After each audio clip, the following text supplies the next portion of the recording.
जागते रहो।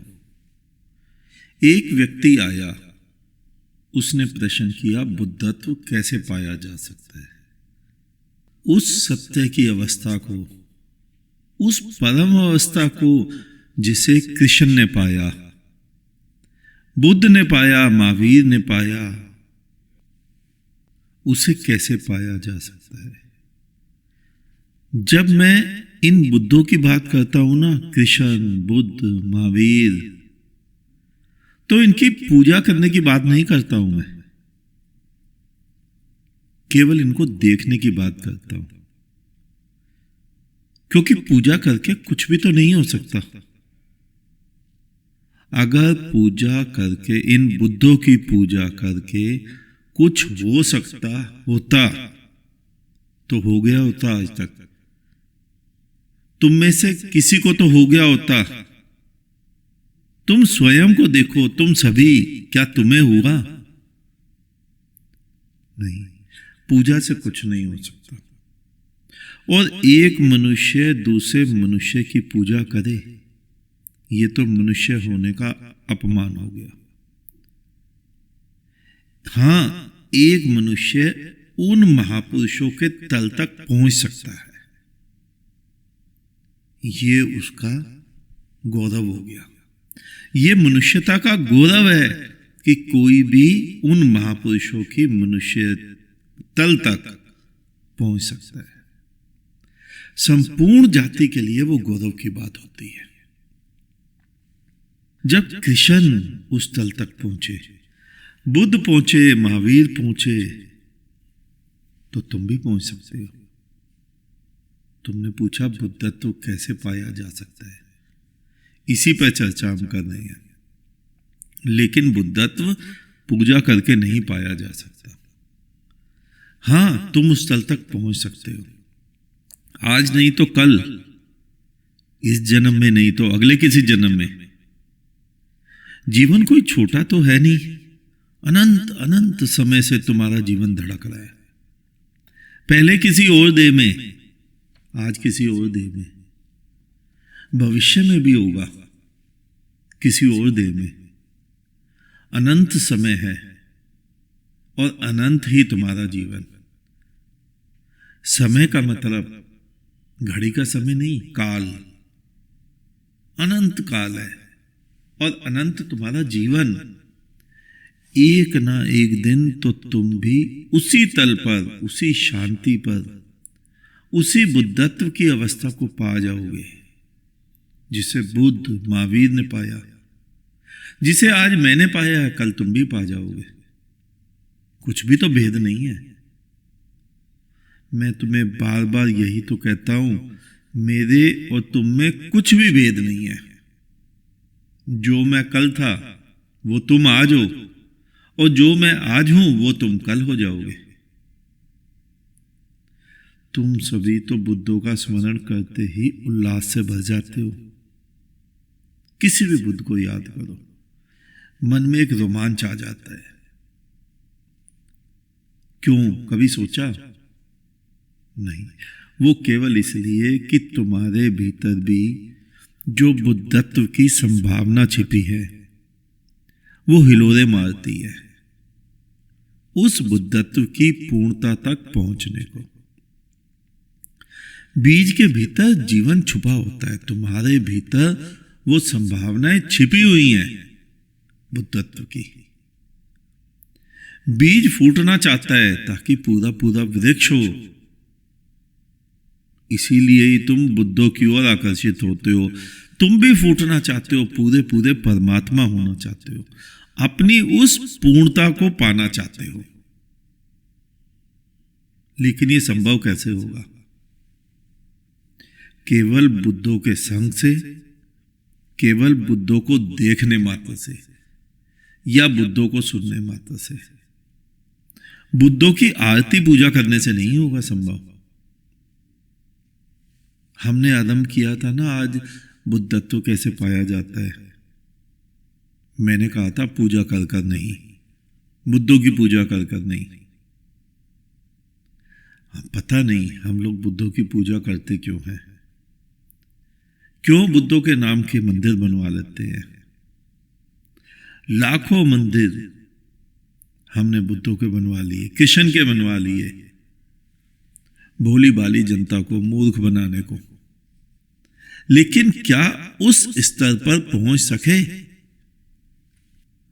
पूरी दुनिया में हजारों लाखों मंदिर मस्जिद हैं, लेकिन क्या बुद्धत्व के स्तर को पा सके? या भोली भाली जनता के धन को हरण करने के लिए, गुमराह करने के लिए हमने ये बनाए?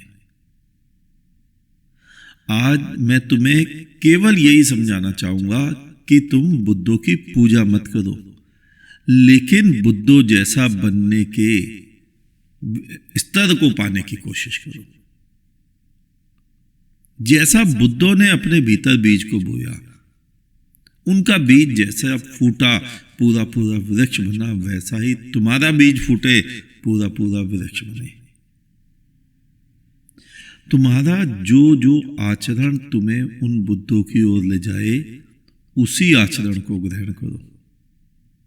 और जो जो आचरण, जो जो व्यवहार, जो जो कृत्य तुम्हें बुद्धों से विपरीत दिशा की ओर ले जाए, उसे छोड़ दो। बुद्धों ने उस स्तर को, उस शांति को, उस पद को कैसे पाया? केवल यही तो देखना है। बुद्ध एनलाइटेंड कब, कैसे हुए, कब हुए, क्या क्या किया? अगर तुम पढ़ोगे तो पाओगे कि सब कुछ छोड़कर जब बैठ गए, तब वो ज्ञान हृदय में उपज गया। पूजा करने से नहीं। मैं कृष्ण का विरोध नहीं करता। कृष्ण के तल की स्थिति को समझो। उस तल पर तुम खड़े हो सकते हो, तुम्हें खड़े होना है। बुद्ध के तल को देखो, महावीर के तल को देखो, नानक के तल को देखो। तुम आरतियां करे जा रहे हो, घंटियां बजाए जा रहे हो, लेकिन हो तो कुछ भी नहीं रहा। तुम उस शांति को, उस बुद्धत्व को, उस परमात्मा को पाने के लिए केवल पूजा कर रहे हो। मंदिरों में, मस्जिदों में मूर्तियों के आगे घंटियां बजा रहे हो। तुम देख ही नहीं पा रहे कि वो घट घट में बैठा है और तुम घाट घाट में ढूंढ रहे हो। तुम देख ही नहीं पा रहे कि वो शांति तुम्हारे भीतर है, तुम बाहर के पत्थर पूजे जा रहे हो। और जो तुमसे पुजवा रहे हैं ना, उनका तो ये व्यापार है, बिल्कुल व्यापार है। अगर आज पूरा संसार एक नियम बना ले कि वो अपने घर में ही एक मूर्ति ले आए, उसे पूजे, उसी की सेवा करे और बस कहीं और देखे ही नहीं, सभी ऐसा करें और मंदिरों मस्जिदों को भूल जाए, तो देखना तुम्हारे सभी मंदिर मस्जिद चलाने वाले कुछ और तरीका अपना लेंगे ताकि तुम्हें वहां दोबारा जाना पड़े। वहां से उन मूर्तियों को हटा दिया जाएगा, कुछ और उपाय खड़ा कर दिया जाएगा, क्योंकि उनकी दुकानें तो तभी चलेंगी जब तुम जाओगे। उन्हें तुम्हारी पूजा से मतलब नहीं है, उन्हें तुम्हारे वहां जाने से मतलब है। वो कोई ना कोई ऐसा उपाय करेंगे जिससे तुम्हें दोबारा मंदिर मस्जिद जाना पड़े। व्यापार का गुण है ये कि कस्टमर की वॉक इन ज्यादा से ज्यादा हो। मुझे याद है मेरे ही जीवन की घटना, जब 1982 हमारे घरों में ब्लैक एंड व्हाइट टीवी होते थे, तो तुम्हें भी याद होगा घरों की छतों पर 3 डंडे वाले एंटीना लगते थे। बाद में वो 5 डंडे वाले हुए। अचानक एक दिन मार्केट में गोल एंटीना आए, साइकिल के रिम जैसे। मैंने किसी से पूछा, कोई इंजीनियर से, मैंने कहा तुम तो पहले बोलते थे 3 डंडे वाले एंटीना ही सक्सेस है, ये गोल कहां से आया, ये कैसे सक्सेस हो गया, रूपरेखा ही चेंज हो गई। वो कहता है जी एक बार कोई 3 डंडे वाला एंटीना लगवा ले तो 2-4 साल दोबारा मांगता नहीं है, जब तक कि बंदर ना तोड़े। अब एक अफवाह फैलाई गई है, कि भ्रम फैलाया गया कि ये गोल एंटेना ज़्यादा कारगर है। लोगों ने अपने पुराने एंटेना उतारे, फेंके, नए लगाए, खूब कस्टमर नए बने, खूब सेल हुई। मैंने कहा अब क्या होगा, ये चलेगा? कहता हाँ जी ये 1 साल चलेगा। वो इंजीनियर बोला। मैंने कहा 1 साल बाद? कहता 1 साल बाद फिर अफवाह फैला दी जाएगी ये एंटेना खराब है, 3 डंडे वाला ही सही है। कस्टमर की वॉक इन आनी चाहिए, ये बिजनेस का असूल है। और इसी वॉक इन के असूल को, तरीके को अपनाकर तुम्हारे धर्मगुरु अपनी अपनी दुकान चला रहे हैं। और मैं तुम्हें समझाए जा रहा हूं, वो घट घट में बैठा है और तुम्हें ना समझो ने घाट घाट का रास्ता दिखा दिया है। वो घट के भीतर है और तुम घट के बाहर के पत्थर पूज रहे हो। जब भी कोई तुम्हें बुद्ध, कोई भी बुद्ध तुम्हें समझाता है तो तुम मानते नहीं। उस समय उसके सामने रहते तुम उसकी बात नहीं मानते। वो इसी तुम्हारी बंद आंखों पर तो चोट करता है कि आंखें खोलो, देखो तुम कर क्या रहे हो। हमने बात आरंभ की थी ना, क्या पूजा, बुद्धों की पूजा से कुछ होगा? नहीं, किसी भी बुद्ध की पूजा से कुछ भी नहीं होगा। किसी भी बुद्ध को प्रणाम करने से कुछ नहीं होगा। तुम्हें प्रणाम करना आना चाहिए बस। पत्थर के आगे प्रणाम करो, कुत्ते के आगे करो, तुम्हारा झुकना आना चाहिए तुम्हें। बुद्धों की पूजा से कुछ नहीं होगा। लेकिन तुम करते क्या हो? तुम उन्हीं ना समझो की बातों के ऊपर चलकर अपना पूरा जीवन व्यर्थ कर देते हो। और 80 साल में जब तुम मरने के कगार पे होते हो तो तुम्हारे हाथ खाली, रीते के रीते। कोई हाथ में बुद्धत्व नहीं, कोई परमात्मा नहीं, कोई खुदा का साक्षात्कार नहीं, कुछ भी नहीं। कोरे आए कोरे मर जाते हो। केवल यही दुख होता है। बुद्धत्व पाने के लिए बुद्धों के आचरण को देखो, उनकी बातों को सुनो और उस पे चलो। कोई पूजा नहीं करनी, कुछ नहीं होता पूजा से। किसी भी बुद्ध की पूजा से कुछ नहीं होता। लेकिन कृष्ण के बाद कृष्ण के मंदिर बन गए और बुद्ध के बाद बुद्ध के मंदिर बन गए। लेकिन हुआ तो कुछ भी नहीं।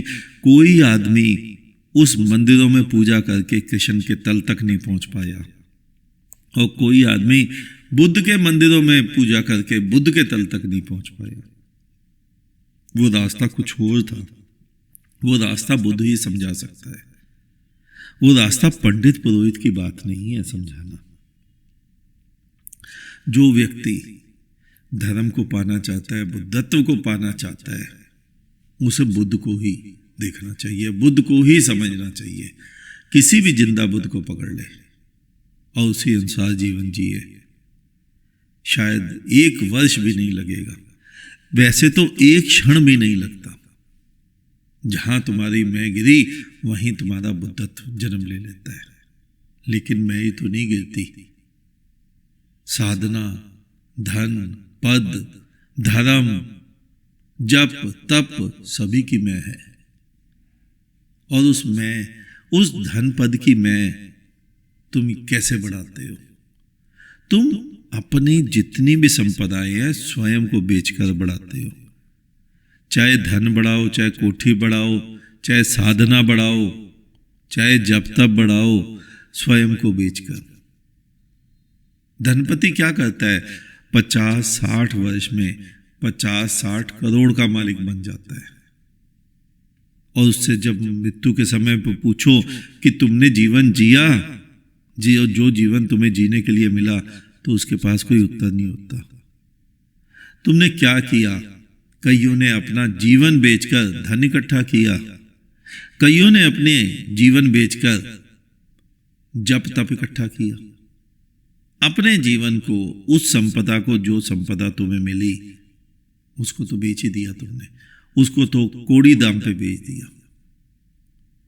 स्वयं को बेचकर जिस संपदा को भी तुमने पाया, ध्यान देना तुम हमेशा घाटे में रहे। तुम्हें कुछ भी तो नहीं करना था, केवल आंख खोलकर स्वयं को देखना था। स्वयं को बेचना नहीं था।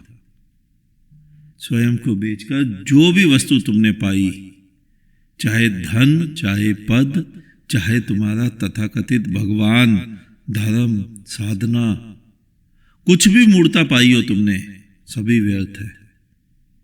असल में समझदार वो व्यक्ति होता है जो सभी कुछ खोकर भी स्वयं को बचा लेता है, स्वयं को पा लेता है। और नासमझ वो व्यक्ति होता है जो किसी भी प्रकार की वस्तु को पाने के लिए स्वयं को बेच डालता है। स्वयं को पाना प्रमुख था, स्वयं को बचाना प्रमुख था। बुद्धत्व का स्तर 1 मिनट में घट जाता है। स्वयं अपना जीवन बेचकर तुम सारा जीवन पाठ, पूजा, जप, तप में लगे रहते हो। स्वयं को बचाओ, एक बार स्वयं को देख लो, बुद्धत्व का स्तर सामने खड़ा मिलता है। मैंने तुम्हें पहले भी एक बार कहा था कि तुम देखने वाले को खोज कर ले आओ, परमात्मा 1 मिनट में दिखा दूंगा। देखने वाले को खोज कर लाओ। तुम्हें यही नहीं पता तुम कौन हो, केवल यही तो जानना है। इतना जानने से ही बुद्धत्व घट जाता है, कोई पूजा करने से नहीं घटता।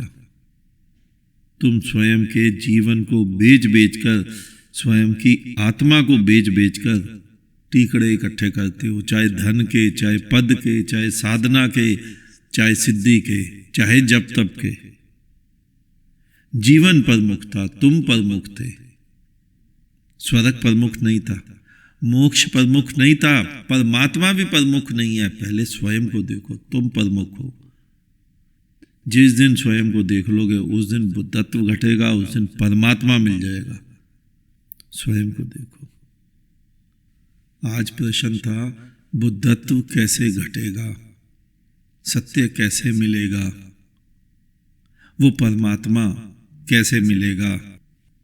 केवल शांति से बैठकर, स्वयं को खोजकर, अपनी ओर देखकर, अपने को बेचकर नहीं। पहले स्वयं को बचाओ। जिस दिन तुम स्वयं को ढूंढ लोगे, स्वयं को बचा लोगे, स्वयं को देख लोगे, बुद्धत्व उसी क्षण घट जाएगा। तुम धन कमाने में भी स्वयं को बेचते हो, तुम धर्म कमाने में भी स्वयं को बेचते हो। पहले स्वयं को देखो, और स्वयं को देखो। जिस दिन स्वयं को देखोगे उसी दिन स्वयं को मार देना, परमात्मा वहीं जन्म ले लेगा। आज इतना ही, शेष किसी और दिन। अंत में चारों तरफ बिखरे फैले परमात्मा को मेरा नमन। तुम सभी जागो, जागते रहो।